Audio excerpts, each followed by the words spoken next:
नमस्कार। केदारनाथ, ये नाम सुनते ही मन में श्रद्धा और रहस्य की एक लहर दौड़ जाती है ना? ये सिर्फ एक मंदिर नहीं है, बल्कि एक ऐसी जगह है जहाँ का हर पत्थर, हर कोना कोई ना कोई कहानी सुनाता है।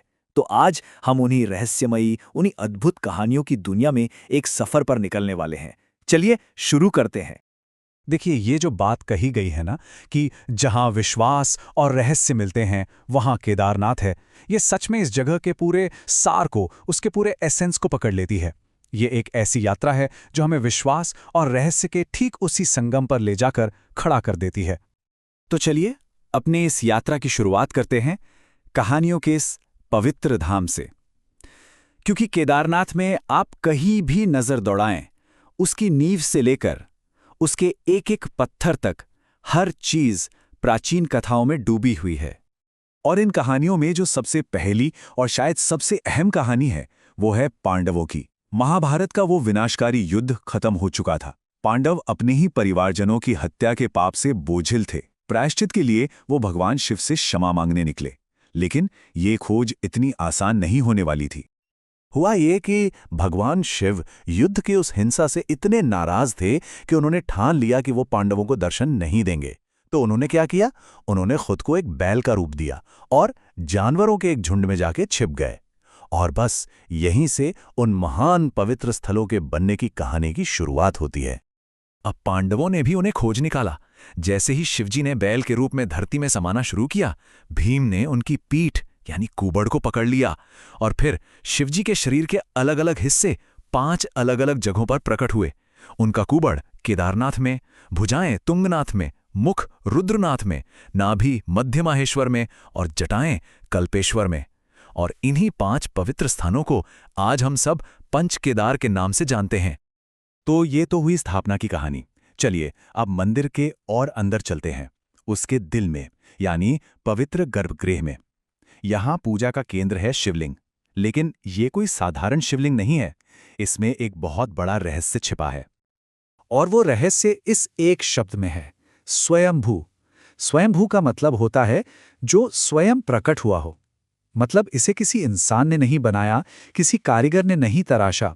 ये अपने आप प्राकृतिक रूप से धरती से उभरा है। और यही बात इसे एक दिव्य, एक अलौकिक रचना बनाती है। और जानते हैं, एक और बड़ी दिलचस्प मान्यता है यहाँ की। स्थानीय लोग मानते हैं कि ये स्वयंभू शिवलिंग हर युग के साथ अपना आकार बदलता है। कहा जाता है कि अब इस वर्तमान कलयुग में ये अपने सबसे छोटे आकार में है। ये एक तरह से ब्रह्मांड के समय के चक्र का प्रतीक है। कमाल है ना? अच्छा, मंदिर की स्थापना और लिंगम के रहस्य के बाद अब बात करते हैं उन कहानियों की जो शायद सबसे ज्यादा हैरान करती हैं। ये कहानियां हैं मंदिर की दिव्य सुरक्षा की, उन अदृश्य रक्षकों और चमत्कारों की जो हर मुश्किल में इस धाम की रक्षा करते आए हैं।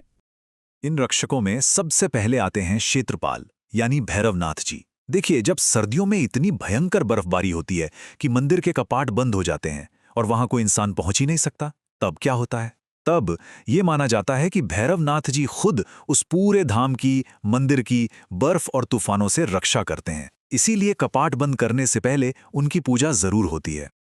2013 ये सिर्फ एक साल नहीं है, ये एक तारीख है, एक घटना है जिसने लाखों करोड़ों लोगों के विश्वास को हमेशा के लिए और भी मजबूत कर दिया। सबको याद है वो विनाशकारी बाढ़।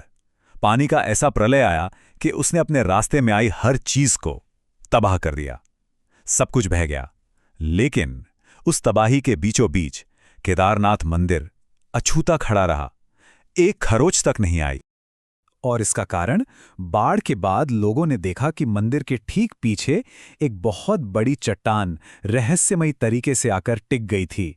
कहां से आई, कैसे आई, कोई नहीं जानता। स्थानीय लोगों ने इसे नाम दिया भीमशिला या दिव्य चट्टान। उनका अटूट विश्वास है कि इसी शिला ने पानी के उस भयानक बहाव को 2 हिस्सों में चीर दिया और मंदिर को बचा लिया।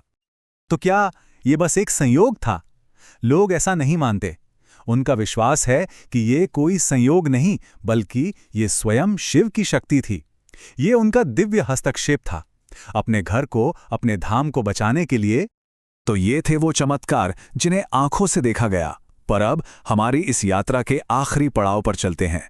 यहां हम केदारनाथ के उन रहस्यों को जानेंगे जो समय से भी परे हैं, जो सबसे ज्यादा अलौकिक हैं।